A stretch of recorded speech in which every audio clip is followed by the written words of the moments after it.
Good morning student, welcome to my YouTube channel PG study classes. और जो आज का हमारा टॉपिक है वो है मैक्रो इकोनॉमिक्स का चैप्टर गवर्नमेंट बजट। तो इस वीडियो के अंदर मैं आपको एक डिटेल ओवरव्यू दूंगा गवर्नमेंट बजट चैप्टर का।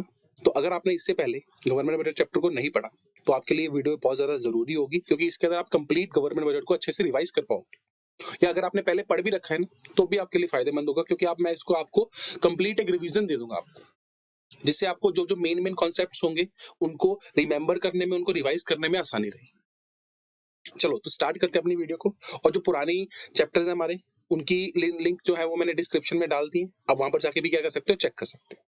ठीक है, चलो तो स्टार्ट करते हैं अपनी वीडियो को।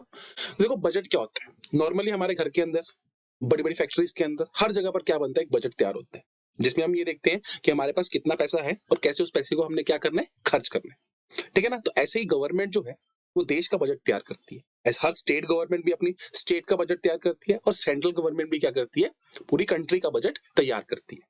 तो बजट क्या है, गवर्नमेंट बजट क्या है? तो गवर्नमेंट बजट ऐसा बजट है या वो पॉलिसी है सरकार की, इसको क्या बोलते हैं, बजटरी पॉलिसी है सरकार की या फिस्कल पॉलिसी है गवर्नमेंट की, जो ये बताती है कि सरकार ने पिछले साल किस तरीके की परफॉर्मेंस की है।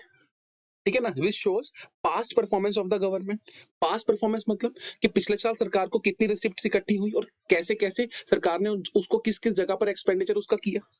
ठीक है ना। डेवलपमेंट के लिए किया, सब्सिडीज दी, ठीक है ना, रोड बनाए, पुल बनाए, डैम बनाए, ब्रिजेस बनाए, ठीक है ना, और कोई नई कंपनी खोली सरकारी। ठीक है ना। वो सारे की चीजों के बारे में सरकार अपने बजट के अंदर बताएगी और अगले साल वो पैसे को कहां कहां खर्च करेगी और कहां कहां से वो पैसा आएगा सरकार के पास। मतलब सरकार की क्या पॉलिसी होगी सरकार की रिसिप्ट के प्रति, कि सरकार को पैसा किस किस तरीके से आएगा, कहां टैक्स बढ़ाए जाएंगे, कहां कम किए जाएंगे, और कहां अगले साल एक्सपेंडिचर किया जाएगा सरकार की। मतलब किन सेक्टर्स को सरकार फोकस करेगी और किन सेक्टर्स के ऊपर सरकार अपना पैसा कम करेगी। तो ये शो करता है सरकार की बजटरी पॉलिसी के अंदर। तो that is called government budget. और ये जो सारी चीजें होती है ना गवर्नमेंट की, ये याद रखना, ये एस्टिमेशन बेसिस के ऊपर होती है। ये कोई एक्चुअल नहीं होती कि सरकार एक्चुअल इतना करेगी। बिकॉज एस्टिमेशन क्यों है? देखो एक्चुअल तो किसी को भी नहीं पता ना कि अगले साल क्या होगा। हम सिर्फ एक एस्टिमेशन कर सकते हैं कि अगले साल हम इस चीज को करेंगे। जो जब एक्चुअल में करने लगेगी गवर्नमेंट, एक्चुअल में गवर्नमेंट खर्चा करने लगेगी, तो शायद वो खर्चा ज्यादा भी हो सकता है, कम भी हो सकता है।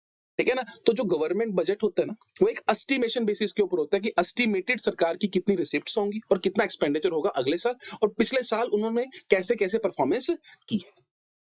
ठीक है ना। तो ये जो बजट होता है हमारा, ये 1 फरवरी को प्रेजेंट होता है हमारा लोकसभा के अंदर, और फाइनेंस मिनिस्टर जो होते हैं हमारी कंट्री के, ठीक है ना, वो इसको क्या करते हैं, प्रेजेंट करते हैं। ठीक है ना। अच्छा, अब सरकार गवर्नमेंट बजट, मतलब बजट क्यों तैयार करती है सरकार, क्या ऑब्जेक्टिव है उसके पीछे सरकार का बजट तैयार करने का? ये तो बताती है कि अगले साल पैसा कहां कहां लगाया जाएगा। ठीक है ना। तो कैसे कैसे, क्या मेन ऑब्जेक्टिव दिमाग में फोकस रखती है सरकार बजट तैयार करते हुए? तो सबसे पहला उसका जो ऑब्जेक्टिव होता है वो होता है जीडीपी ग्रोथ। देखो किसी भी गवर्नमेंट का, किसी भी देश की हो, उनका मेन फोकस क्या होगा कि देश की जो जीडीपी है ना, वो क्या करे, ग्रो करे। तो जो बजट होगा ना वो इस हिसाब से ही बनाया जाता है कि ताकि ज्यादा से ज्यादा देश की जीडीपी क्या कर जा सके, ग्रोथ की जा सके, जीडीपी को बढ़ाया जा सके। अब ये कैसे होगा? देखो जीडीपी कैसे बढ़ेगी? जीडीपी मतलब क्या होता है, गुड्स एंड सर्विसेज। देश के अंदर ज्यादा से ज्यादा गुड्स एंड सर्विसेज क्या हो, प्रोड्यूस हो, जिससे लोगों को ज्यादा इंप्लॉयमेंट मिलेगी। ठीक है ना। सर्कुलर फ्लो बढ़ेगा। तो सरकार इसके लिए क्या करेगी, कुछ प्राइवेट सेक्टर्स को बेनिफिट प्रोवाइड करेगी या खुद कुछ पैसा इन्वेस्ट करेगी। ठीक है ना। कुछ पॉलिसीज बनाएगी इस तरीके से, कहीं एक्सपेंडिचर बढ़ावा देगी उनको। ठीक है ना। प्राइवेट सेक्टर को सब्सिडीज दी एक्स्ट्रा, या कोई टैक्स माफ कर दिया। तो जीडीपी ग्रोथ जिससे होगी, इस तरीके से बजट क्या किया जाएगा, तैयार किया जाएगा। सेकंड क्या होगा, एलोकेशन ऑफ रिसोर्सेज, की रिसोर्सेज को एलोकेट किया जाएगा। मतलब जो रिसोर्सेज, मतलब क्या होगा, जो सरकार के पास फंड्स होंगे, जो पैसा होगा, उनको हर सेक्टर के अंदर प्रॉपर्ली एलोकेट किया जाएगा। मतलब बिजनेस क्लास को भी दिया जाएगा, सर्विस क्लास को भी दिया जाएगा, और एग्रीकल्चर क्लास है या प्राइमरी सेक्टर है उनको भी दिया जाएगा। ठीक है ना। तो अगर मान लो कि किसी क्लास के पास या किसी सेक्टर के पास ज्यादा पैसे है, तो वहां से लेकर सरकार क्या करेगी, दूसरे सेक्टर में एलोकेट करेगी। ठीक है ना। जैसे हम बोले कि सरकार क्या करती है, तो कोई ऐसा बिजनेस जो देश के लिए या लोगों की सेहत के लिए हानिकारक है, फॉर एग्जांपल टबैको बिजनेस है, ठीक है ना, तो उसके ऊपर सरकार क्या कर देगी, टैक्सेस ज्यादा लगा देगी। और अगर कोई एजुकेशन सर्विस है उसको फ्री कर देगी। ठीक है ना। तो रिसोर्सेज को क्या करती है, बांटती है सरकार हर सेक्टर के अंदर। कि अगर प्राइवेट सेक्टर मेनली फोकस कर रहा है प्रॉफिट के लिए, तो सरकार उसी के पैरेलल एक कंपनी खोल देगी जिससे सोशल वेलफेयर हो सके, ताकि रिसोर्सेज प्रॉपर्ली एलोकेट हो, सभी के अंदर प्रॉपर्ली डिस्ट्रीब्यूट हो, ताकि ओवरऑल इकोनॉमी का वेलफेयर, इकोनॉमी बढ़ भी सके और लोगों का सोशल वेलफेयर भी हो सके। ठीक है ना। तो रिसोर्सेज को क्या करेगी, बांटेगी। थर्ड क्या होता है, रीडिस्ट्रीब्यूशन ऑफ इनकम, मतलब इनकम को दोबारा डिस्ट्रीब्यूट किया जाएगा। अब दोबारा का मतलब क्या है, देखो हमें सबको पता है कि rich become rich and poor become poor. तो गवर्नमेंट ऐसे मतलब बजट के अंदर ऐसी पॉलिसी लेकर आएगी जिससे अमीरों के ऊपर, यानी कि वो सेक्टर जो कॉन्टिन्यूसली रिच बनता जा रहा है, उनके ऊपर टैक्सेस लगाए जाएंगे। और वो टैक्सेस लगाकर वो पैसा किसको दिया जाएगा, पुअर पर्सन जो होंगे ना, उनको सब्सिडीज के रूप में वो टैक्स पैसा क्या किया जाएगा, दिया जाएगा। ठीक है ना। या उनको फ्री के अंदर कोई चीजें दी जाएंगी ताकि उनका एक्सपेंडिचर उनकी मेन चीजों में लगे, इन चीजों से उनका खर्चा बच सके। ठीक है ना। इसी को बोलते हैं redistribution of income and wealth, ताकि जो लोगों ने, अमीर लोगों ने वेल्थ क्रिएट कर रखी है ना, उनके ऊपर वेल्थ टैक्स लगा दिया जाएगा, सरचार्ज लगा दिया जाएगा, एडिशनल टैक्सेस लगा दिए जाएंगे। ठीक है ना। और जो पुअर पर्सन है या मिडिल क्लास है, उसके वो टैक्सेस क्या कर दिए जाएंगे, माफ कर दिए जाएंगे सरकार के द्वारा, या उनके लिए कोई एक्स्ट्रा सब्सिडीज घोषित कर दी जाएंगी, ताकि जो इनकम है ना, वो दोबारा से डिस्ट्रीब्यूट हो सके, मतलब प्रॉपरली इक्वली डिस्ट्रीब्यूट हो सके। और क्या होगा, पब्लिक गुड एक्सपेंडिचर। सरकार क्या करेगी, पब्लिक गुड्स के ऊपर एक्सपेंडिचर। अब पब्लिक गुड्स कौन से होते हैं, सरकारी गुड्स, मतलब वो चीजें जो सरकार, जो बेसिकली लॉ एंड ऑर्डर को मेंटेन करने के लिए होती है, या सरकारी रोड्स पुल डैम्स हो गए। ठीक है ना। जो सरकार ने बेसिकली क्या करना है, आम पब्लिक ने उसको यूज करना है, तो उसके ऊपर कैसे खर्चा किया जाएगा। जैसे लॉ एंड ऑर्डर को मेंटेन करने के लिए सरकार बजट बनाती है कि कितना डिफेंस का बजट होगा, कितना एक्सपेंडिचर नए हथियारों के ऊपर किया जाएगा। ठीक है ना, कि कितना ट्रांसपोर्टेशन सिस्टम बढ़िया होगा। ये सारा कुछ क्या होगा, पब्लिक गुड एक्सपेंडिचर हो गया। और उसके बाद क्या होगा, बैलेंस रीजनल ग्रोथ की, हर रीजन की, मतलब कोई रीजन मतलब क्या हो गया, रूरल और अर्बन, या कोई ऐसा होता है कि कोई पर्टिकुलर स्टेट।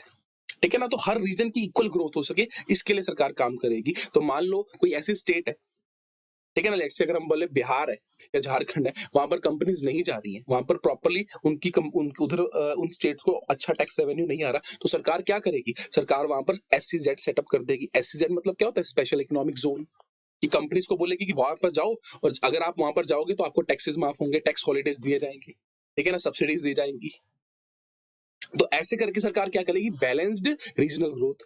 कई बार क्या होता है, जैसे हिमाचल प्रदेश देखा जाए, उत्तराखंड देखा जाए, इसमें क्या होता है कि ये ना यहाँ पर पहाड़ी एरिया है, तो कंपनी ज्यादा सेटअप नहीं की जा सकती, तो सरकार इनको एक इक्वल रीजनल ग्रोथ करने के लिए क्या करेगी, यहाँ पर स्पेशल इकोनॉमिक जोन बना देगी, कि जो भी लोग या जो भी फैक्ट्रीज यहाँ पर सेटअप होंगी, उनको टैक्स माफ होंगे, 5 साल तक उनको GST में छूट दी जाएगी। ठीक है ना, ताकि हर रीजन की ग्रोथ हो सके, रूरल एरिया बढ़ सके, अर्बन एरिया भी, दोनों क्या हो गए, इक्वली बढ़ सके। ऐसा ना हो कि सारा का सारा एरिया अर्बन एरिया के अंदर ही शिफ्ट हो जाए। ठीक है। अच्छा, और क्या करेगी, इंप्लॉयमेंट अपॉर्चुनिटीज क्रिएट करेगी। अब इंप्लॉयमेंट अपॉर्चुनिटीज मतलब कि सरकार एक्सपेंडिचर इस हिसाब से करेगी कि ज्यादा से ज्यादा ना देश के लोगों के पास रोजगार क्रिएट हो सके।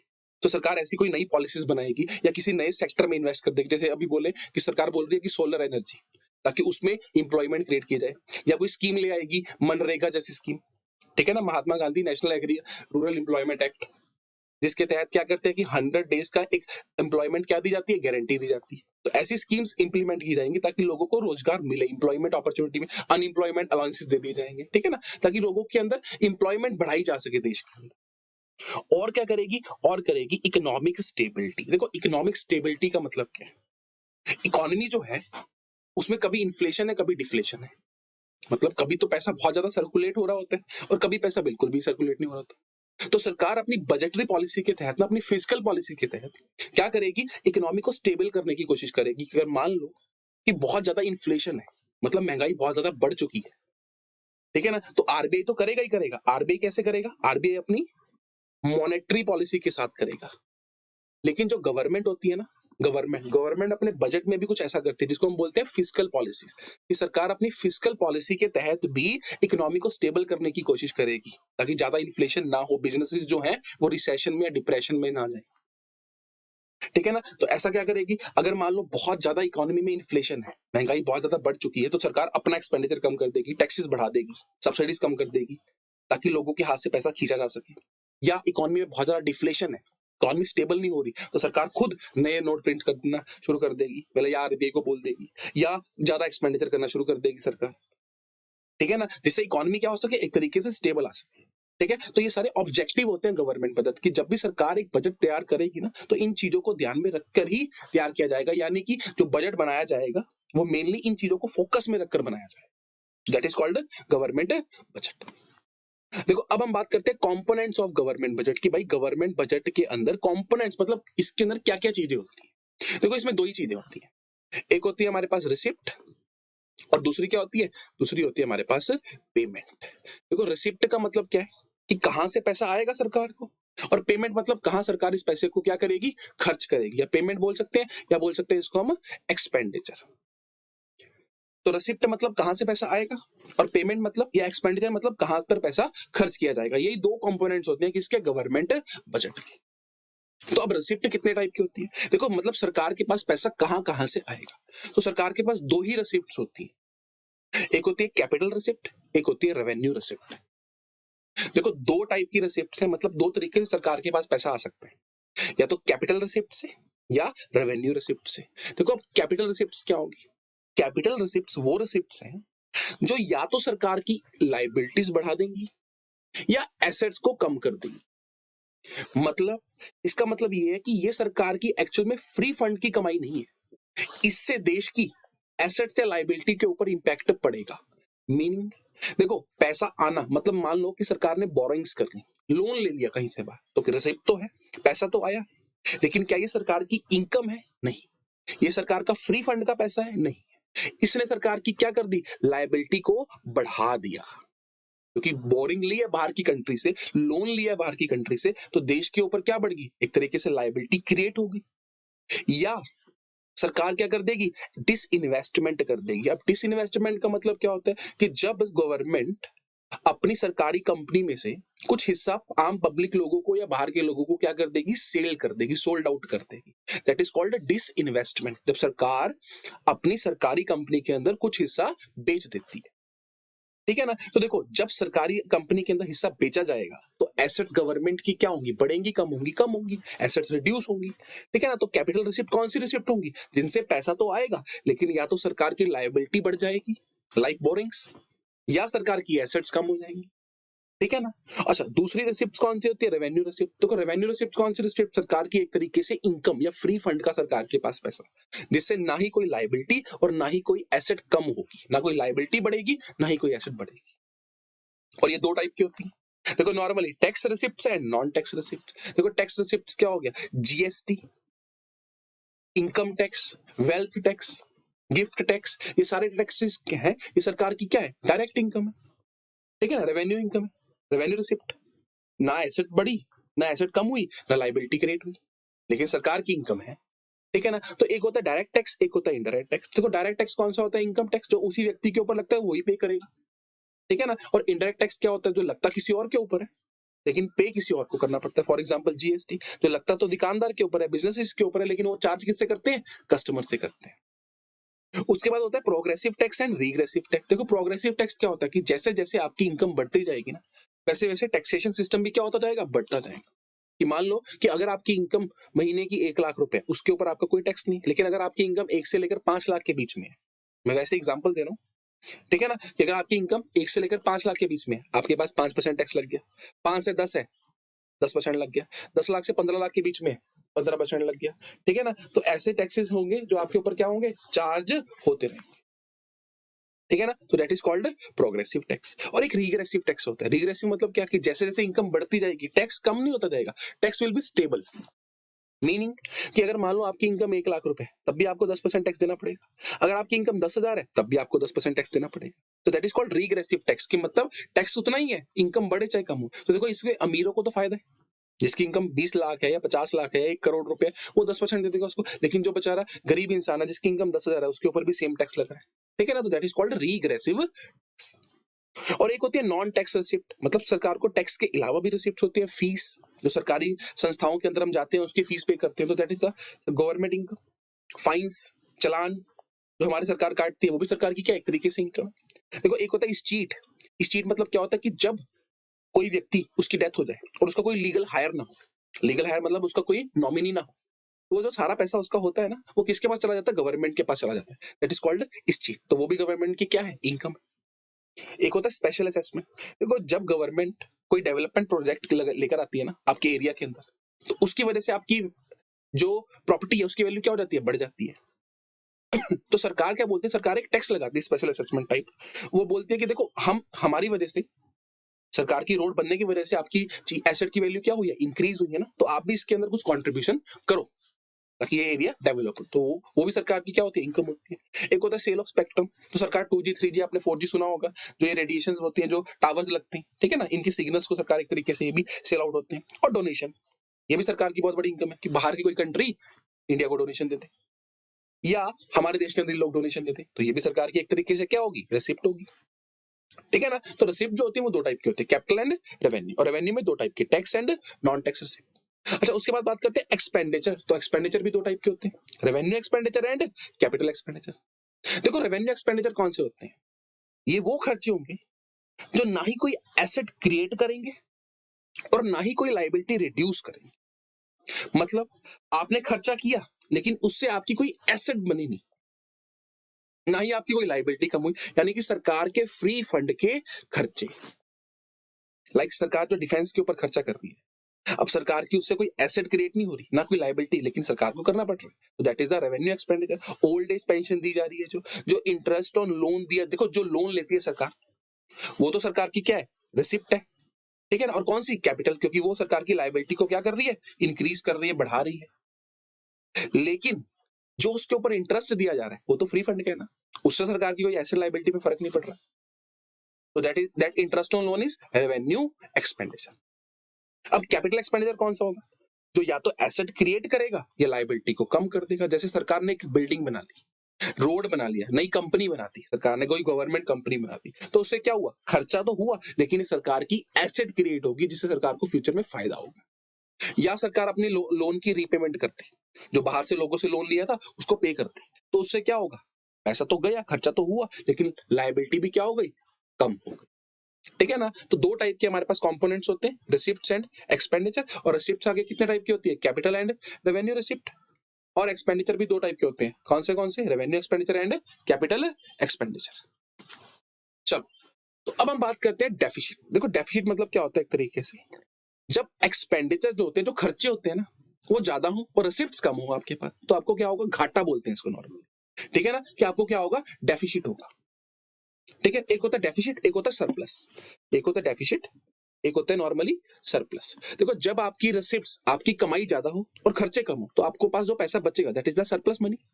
लेकिन जब आपके खर्चे ज्यादा है और इनकम कम है, तो आपको क्या होगा, डेफिसिट होगा, घाटा होगा। तो ऐसे ही गवर्नमेंट को क्या होता है, डेफिसिट होता है, घाटा होता है। तो डेफिसिट क्या है, तो डेफिसिट आपको समझ में आएगा जब एक्सपेंडिचर ज्यादा हो और रिसिप्ट्स क्या हो, कम हो, दैट कॉज डेफिसिट्स। और इसकी टाइप्स क्या है, तो ये तीन टाइप का होता है, revenue deficit, fiscal deficit and primary deficit. देखो रेवेन्यू डेफिसिट का मतलब क्या है, रेवेन्यू डेफिसिट का मतलब वो होता है कि जब आपकी रेवेन्यू रिसिप्ट्स, मतलब कौन सी रिसिप्ट, फ्री फंड वाली है ना, tax and non tax receipts, वो सरकार की क्या हो, कम हो, लेकिन सरकार के रेवेन्यू खर्चे, फ्री फंड के खर्चे, डिफेंस के ऊपर खर्चा, ओल्ड एज पेंशन, लोगों को फ्री में राशन बांटना, ठीक है ना, ये सारे क्या हो, ज्यादा हो। तो उस टाइम पे जो डेफिसिट या घाटा निकल कर आएगा ना, वो कौन सा घाटा होगा, वो होगा रेवेन्यू डेफिसिट, रेवेन्यू डेफिसिट। अच्छा, उसके बाद हमारे पास कौन सा आता है, फिस्कल डेफिसिट। अब फिस्कल डेफिसिट मतलब क्या होता है कि जब सरकार का टोटल एक्सपेंडिचर मतलब चाहे वो रेवेन्यू चाहे वो कैपिटल हो, तो जब दोनों सरकार के खर्चे जो हैं वो सरकार की रिसिप्ट से क्या हो, ज्यादा हो, बट बोरिंग्स उसके अंदर इंक्लूड नहीं होनी चाहिए, that is called fiscal deficit.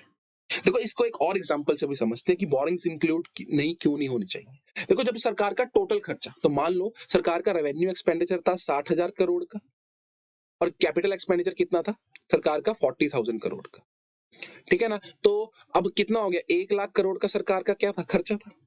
अब सरकार को टोटल रिसिप्ट आई, मेरे को बोरिंग्स उसमें मैं इंक्लूड नहीं कर रहा। बोरिंग्स मतलब क्या होता है, लोन उसमें इंक्लूड नहीं कर रही। तो मान लो सरकार ने 40,000 करोड़ का लोन लिया और 60,000 करोड़ सरकार को ऐसे ही और चीजों से क्या ही रिसिप्ट आई, कुछ डिसइन्वेस्टमेंट से, कुछ किससे, इनसे रिसिप्ट आई सरकार, ठीक है ना। तो 60,000 करोड़ की सरकार को रिसिप्ट आई, लेकिन खर्चा कितना था, 1,00,000 करोड़ का। मैं बोरिंग इसमें अभी भी इंक्लूड नहीं कर रहा, बोरिंग साइड पर पड़ी है। तो देखो कितने का घाटा हुआ, 1,00,000 माइनस 60,000, तो 40,000 करोड़ का सरकार को क्या हुआ, डेफिसिट हुआ। अब इस डेफिसिट को पूरा करने के लिए सरकार को क्या लेना पड़ेगा, देखो घाटा तो हो गया, खर्चा तो हो गया, 1,00,000 करोड़ का खर्चा सरकार का हुआ है, कंफर्म है, सरकार खर्चा कम नहीं कर सकती, लेकिन पैसे सरकार के पास सिर्फ 60,000 करोड़ आए।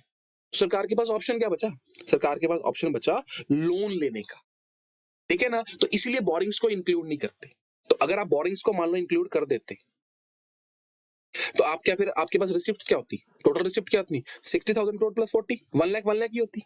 देखो रिसिप्ट तो आपको पूरी करनी पड़ेंगे ना। अगर मान लो आपके घर का खर्चा कितना था, 1 लाख था, और आपकी इनकम कितनी थी, 60,000 थी, तो आपको खर्चा, आपका नुकसान कितना हो, मतलब आपको कितने रुपए उधार पे लेने पड़ेंगे, 40,000 रुपए उधार पे लेने पड़ेंगे। तो आपने 40,000 रुपए किसी से उधार पे ले लिए, तो देखो टोटल रिसिप्ट आपकी कितनी है इस महीने की, 1 लाख रुपए है ना। ठीक है, टोटल तो 1 लाख माइनस 1 लाख, तो आंसर कितना आता, 0 आता। लेकिन अब ध्यान से देखना कि बोरिंग्स इंक्लूड, क्योंकि एक्चुअल में बोरिंग्स तो बताएगा कि आपको डेफिसिट कितना हुआ है। तो टोटल रिसिप्ट कितना पैसा है उसमें बोरिंग इंक्लूड नहीं करेंगे। उसके बाद देखेंगे कि भाई 40,000 रुपए का क्या हुआ, डेफिसिट हुआ, और उस डेफिसिट को पूरा करने के लिए हमें लोन लेना पड़ा, कितने का, 40,000 का। इसी वजह से बोरिंग्स को इंक्लूड नहीं करते। तो मैं ऐसा भी बोल सकता हूं कि fiscal deficit is equal to borrowings. तो ये याद रखना, ये पेपर में बहुत बार पूछा जाता है कि fiscal deficit is equal to total expenditure greater than total receipt, और हम उसको टिक कर देते हैं। याद रखना टोटल रिसिप्ट में बोरिंग्स इंक्लूड नहीं होगा। ठीक है ना, तो साइड पे लिखा होना चाहिए कि एक्सेप्ट बोरिंग है, या fiscal deficit is equal to borrowing, कि जितना भी घाटा होगा उतना आपको क्या करना पड़ेगा, लोन लेना पड़ेगा उसको पूरा करने के लिए। ठीक है ना। अच्छा, थर्ड उसके बाद हमारे पास क्या होता है, थर्ड हमारे पास क्या है, थर्ड है हमारे पास प्राइमरी डेफिसिट। देखो ये मेन डेफिसिट है, ये एक्चुअल में बताता है कि भाई एक्चुअल में आपको घाटा कितना हुआ। तो primary deficit means physical deficit minus interest payment, physical deficit minus interest payment. देखो फिजिकल डेफिसिट मतलब कि आपको एक्चुअल में कितना लोन लेना पड़ा। तो कितना लोन लेना पड़ा था, हमने ऊपर देखा था कि 40,000 करोड़ का लोन लेना पड़ा था। ठीक है ना। अब इंटरेस्ट पेमेंट मतलब उस लोन, जो आपने लोन लिया है ना, जो आपने बोरिंग्स करी है, जितना आपको घाटा हुआ है, उसमें से कितना आप इंटरेस्ट पे कर दोगे। मान लो आप 20,000 करोड़ का तो इंटरेस्ट ही पे कर दोगे। तो एक्चुअल में आपके पास प्राइमरी मतलब मेन डेफिसिट कितना हुआ, सिर्फ 20,000 का, क्योंकि जो आपने 40,000 का लोन लिया था ना, 40,000, 20,000 तो आपने इंटरेस्ट को पे कर दिया, मतलब उसका आपके देश में कोई फायदा नहीं हुआ। वो चलो हम एक तरीके से ये भी बोल देंगे कि मान लो सरकार ने 1 लाख करोड़ रुपया खर्चा किया और 60,000 करोड़ सरकार की रिसिप्ट थी। चलो ये अच्छी चीज है कि 40,000 करोड़ सरकार का डेफिसिट हुआ, चलो देश के ऊपर ही क्या हुआ, देश के अंदर ही पैसा लगा ना। लेकिन जब हम एक्चुअल निकालेंगे भाई प्राइमरी डेफिसिट कितना है, प्राइमरी मतलब मेन डेफिसिट कितना है, तो 40,000 करोड़ तो फिजिकल डेफिसिट था। अब उसमें से 25,000 मान लो कितना, 25,000 करोड़ तो सरकार ने इंटरेस्ट जो लोन लिया था उसके ऊपर इंटरेस्ट पे कर दिया। तो बचा कितना, बचा सिर्फ 15, मतलब देश के अंदर एक्स्ट्रा पैसा कितना लगा होगा, सिर्फ 15,000 करोड़। ठीक है ना। तो जितना प्राइमरी डेफिसिट कम होगा, जितना ज्यादा ये कम होगा, अगर ये मान लो 10 होता, 5 होता, उतना ही देश को क्या है, नुकसान है, मतलब उतना ही बहुत बुरी सिचुएशन है कि जितना भी लोन ले रहे हो। देखो zero primary deficit is a very bad situation, बहुत बुरी सिचुएशन है ये। क्यों, क्योंकि अगर मान लो आपने 40,000 करोड़ का डेफिसिट, फिजिकल डेफिसिट था, मतलब उतना लोन लिया आपने, और 40 का 40 ही इंटरेस्ट पेमेंट कर दिया, तो देश में तो एक्स्ट्रा कुछ लगा ही नहीं। अब लोन ले रहे हो किसके लिए, इंटरेस्ट पे करने के लिए, तो ये तो बहुत बुरी सिचुएशन है। ठीक है ना। तो अगर प्राइमरी डेफिसिट फिजिकल डेफिसिट के इक्वल होता है, मतलब अगर मान लो, देखो प्राइमरी डेफिसिट जो है हमारा, वो फिजिकल डेफिसिट के इक्वल हुआ, मतलब 40,000 करोड़ का जो हमारा फिजिकल डेफिसिट था उतना ही प्राइमरी डेफिसिट था, यानी कि उसमें से कोई भी इंटरेस्ट पेमेंट नहीं। तो कुछ हद तक हम क्या बोलेंगे कि वो चीज क्या है, अच्छी है। क्यों अच्छी है, क्योंकि जो 40,000 करोड़ एक्स्ट्रा चलो सरकार ने खर्च भी किया, वो देश में तो लगे ना, जिससे देश की जीडीपी बढ़ेगी, लोगों के हाथ में पैसा जाएगा, सर्कुलर फ्लो होगा, इंप्लॉयमेंट अपॉर्चुनिटीज पैदा होंगी। लेकिन अगर उसका इंटरेस्ट पे कर दिया जाता, वो तो बाहर चला गया पैसा, उसका तो देश को भी कोई फायदा नहीं। ठीक है ना। तो जीरो प्राइमरी जो डेफिसिट सिचुएशन होगी वो बहुत क्या होगी, बुरी। ठीक है ना। चलो अब हम बात करते हैं इंप्लीकेशंस क्या होंगे। देखो घाटे का, अगर घाटा है देश को, देश का बजट जो है वो घाटे में चल रहा है, डेफिसिट में चल रहा है, उसकी इंप्लीकेशन, उसके इंपैक्ट पड़ेंगे। सबसे पहले देश में क्या हो जाएगा, इन्फ्लेशन, महंगाई हो जाएगी। देखो महंगाई कैसे होगी, खर्चा, डेफिसिट का मतलब क्या है, खर्चे ज्यादा है और रिसिप्ट्स क्या है, कम है। देखो खर्चा ज्यादा है मतलब सरकार 1 लाख करोड़ रुपए देश की इकोनॉमी के अंदर डाल रही है, खर्चा कर रही है, तो मतलब इकोनॉमी में डाला जा रहा है, लेकिन वापस कितना लिया जा रहा है, सिर्फ 60,000 करोड़। तो मनी सप्लाई इकोनॉमी में क्या हो जाएगी, बढ़ जाएगी ना, लोगों के हाथ में ज्यादा पैसा जाएगा। 1 लाख करोड़ जा रहा है, 60,000 करोड़ ही लिया जा रहा है, तो इससे क्या क्रिएट होगा, लोगों के हाथ में पैसा है, चीजें महंगी होनी शुरू हो जाएंगी, it will create inflation in the economy. Second क्या होगा, गवर्नमेंट की क्रेडिबिलिटी। देखो गवर्नमेंट की क्रेडिबिलिटी घाटे से कैसे कम होगी, जितना ज्यादा डेफिसिट बढ़ेगा उतना ज्यादा सरकार को लोन लेना पड़ेगा, बोरिंग्स करनी पड़ेंगी, और जितनी सरकार बोरिंग्स करेगी उतना ही उस देश की क्रेडिबिलिटी क्या होगी, कम होगी। आप देख सकते हो आसपास के अपने देशों के अंदर कि जिस गवर्नमेंट के ऊपर जितना ज्यादा लोन होगा ना, उतनी उसकी क्रेडिबिलिटी, कोई और व्यक्ति उसको दोबारा लोन देगा नहीं, क्योंकि वो बोलेगा भाई पहला तो उतार दे। थर्ड होगा क्राउडिंग आउट। देखो क्राउडिंग आउट का मतलब क्या है कि फंड खत्म हो जाएंगे। किसके लिए फंड खत्म हो जाएंगे? प्राइवेट सेक्टर के लिए। क्राउडिंग आउट मतलब क्या होता है कि फंड्स का खत्म हो जाना। किसके लिए? प्राइवेट सेक्टर के लिए। फंड्स क्यों खत्म हो जाएंगे प्राइवेट के लिए? क्योंकि सारा तो सरकार लोन पे ले लेगी, ठीक है ना। एक होता है डेट ट्रैप। आप डेट ट्रैप में फंस जाओगे, गवर्नमेंट फंस जाएगी। और डेट ट्रैप मतलब जीडीपी क्या हो जाएगी, कम। क्योंकि अब आप एक्सपेंडिचर जो सरकार लोन ले रही है, क्या उस लोन को देश की इकोनॉमी को बढ़ाने के लिए ले रही है या इंटरेस्ट पेमेंट करने के लिए? इंटरेस्ट पेमेंट करने के लिए होगा, ठीक है ना। क्योंकि आपको लोन लेने पड़ेंगे डेफिसिट को पूरा करने के लिए, जीडीपी कम होती जाएगी, आप इंटरेस्ट पेमेंट के अंदर ही घुसते रहेंगे। और डिस इन्वेस्टमेंट मजबूरन में सरकार को क्या करना पड़ेगा, अपने देश की एसेट्स को बेचना पड़ेगा ताकि उस घाटे को क्या कर सके, पूरा कर सके, ठीक है ना। तो ये थी डेफिसिट्स एंड उसकी इंप्लीकेशन। देखो अब हम बात करते हैं कि इसकी balanced budget and unbalanced budget. देखो बैलेंस्ड बजट मतलब क्या होता है, जब हमारा टोटल एक्सपेंडिचर गवर्नमेंट का टोटल रिसिप्ट्स के क्या हो, equal, that budget is called balance. मतलब जितना सरकार खर्च कर रही है उतना ही सरकार क्या कर रही है, अर्न कर रही है। तो इससे क्या होगा, जीडीपी सही रहेगी, इकोनॉमी मतलब एक नॉर्मल लेवल पे काम करती रहेगी, इन्फ्लेशन डिफ्लेशन की सिचुएशन नहीं क्रिएट होगी। लेकिन ये बैलेंस बजट डेवलपिंग कंट्रीज के लिए अच्छा नहीं है। मतलब जो कंट्रीज डेवलप्ड हो रही है ना, उनके लिए अच्छा क्यों नहीं है? क्यों नहीं है भाई? क्योंकि उन कंट्रीज को तो इकोनॉमी, उनकी कंट्री की जीडीपी हमेशा एक स्टेबल नहीं रहनी चाहिए, बढ़नी चाहिए। तो उनकी जीडीपी प्रोडक्शन कैसे बढ़ेगी? जब सरकार खर्चा ज्यादा करेगी, एक्सपेंडिचर ज्यादा होगा, और डेफिसिट क्या होगा, अपना रिसिप्ट क्या होगा, कम होगा, ठीक है ना। तो हाँ, एक चीज याद रखनी है कि डेफिसिट अच्छा होता है लेकिन कुछ हद तक अच्छा होता है। मतलब अगर 4 से 5% हो ना टोटल जीडीपी का, तो डेफिसिट क्या होता है, अच्छा होता है देश के लिए। किस देश के लिए? डेवलपिंग कंट्रीज के लिए। क्योंकि डेफिसिट का मतलब क्या है कि सरकार खर्चा ज्यादा कर रही है लेकिन रिसिप्ट्स लोगों से क्या ले रही है, कम। देखो खर्चा ज्यादा होगा तो इकोनॉमी के अंदर पैसा बढ़ेगा, सर्कुलर फ्लो बढ़ेगा, जिससे जीडीपी ज्यादा बढ़ेगी, लोगों को एम्प्लॉयमेंट अपॉर्चुनिटी मिलेगी, देश और डेवलप्ड करेगा, ठीक है ना। लेकिन जब ये बहुत ज्यादा बढ़ जाता है वो नुकसानदायक है, उससे इंप्लीकेशंस क्रिएट होती है। और एक होता है अनबैलेंस बजट। बजट अनबैलेंस कब होगा, जब टोटल एक्सपेंडिचर या तो ज्यादा होगा रिसिप्ट से या कम होगा। देखो जब टोटल एक्सपेंडिचर ज्यादा है, टोटल एक्सपेंडिचर जो है वो ज्यादा है टोटल रिसिप्ट से, तो वो सिचुएशन कौन सी होगी, वो बजट अनबैलेंस भी होगा और डेफिसिट बजट भी होगा। तो ये जो डेफिसिट बजट है, इसका मतलब क्या होगा कि सरकार को घाटा ज्यादा हो रहा है और इनकम्स क्या हो रही है, कम है, एक्सपेंडिचर सरकार ज्यादा कर रही है। तो इसमें कौन सी सिचुएशन होगी, इन्फ्लेशन। लेकिन अगर हम बोले कि ये बजट जो डेफिसिट अनबैलेंस डेफिसिट बजट है, ये किस सिचुएशन के लिए अच्छा होगा, जब इकोनॉमी में क्या हो, डिफ्लेशन, मतलब बिल्कुल भी पैसा सप्लाई नहीं हो रहा ना इकोनॉमी के अंदर, तो सरकार एक ऐसा बजट तैयार करे कि लोगों से कम ले और ज्यादा खर्चे, जिससे लोगों के हाथ में पैसा ज्यादा जाएगा, डिफ्लेशन जैसी सिचुएशन को खत्म किया जा सकता है। लेकिन जो डेफिसिट बजट है वो क्रिएट क्या कर देगा, इस चीज को ध्यान में रखना कि जो डेफिसिट बजट है, अगर बजट क्या है डेफिसिट में, मतलब खर्चा ज्यादा है रिसिप्ट्स कम है, तो ये किस चीज को क्रिएट कर देगा, ये क्रिएट कर देगा इन्फ्लेशन को। लेकिन किस सिचुएशन को ठीक कर देगा ये, इस सिचुएशन को ठीक कर देगा डिफ्लेशन। कि अगर इकोनॉमी में पैसा बिल्कुल भी नहीं है तो सरकार डेफिसिट बजट को प्रेफर करे, खर्चा ज्यादा करे, एक्सपेंड और रिसिप्ट्स क्या ले, उनसे कम ले, जिससे इकोनॉमी में डिफ्लेशन की बजाय इन्फ्लेशन होना शुरू हो जाए। और अगर इकोनॉमी में सरप्लस बजट है, देखो सरप्लस बजट है मतलब सरकार एक्सपेंडिचर कम है गवर्नमेंट के, रिसिप्ट्स क्या है, ज्यादा है। तो ये सिचुएशन किसके लिए ठीक होगा, अगर इन्फ्लेशन है इकोनॉमी में, फिर सरकार इसको क्या करे, इस बजट को अप्लाई करे। लेकिन ये क्या क्रिएट कर देगा, ये डिफ्लेशन क्रिएट कर देगा डेवलपिंग, स्पेशली डेवलपिंग इकोनॉमीज में, कि रिसिप्ट सरकार खींच, लोगों से मनी सप्लाई ज्यादा खींच रही है इकोनॉमी के अंदर टैक्सेस लगाकर, लेकिन खर्चा एक्सपेंडिचर कम किया जा रहा है, जिससे सर्कुलर फ्लो देश का कम होगा। सर्कुलर फ्लो मतलब देश में मनी सप्लाई कम होगी, तो खर्चा कम हो रहा है, लोगों से पैसा ज्यादा खींचा जा रहा है, और इस सरप्लस और इससे डिफ्लेशन आ जाएगा इकोनॉमी में, लोगों के हाथ में पैसा नहीं बचेगा खर्च करने के लिए। तो ये था हमारे पास chapter government budget. Thank you.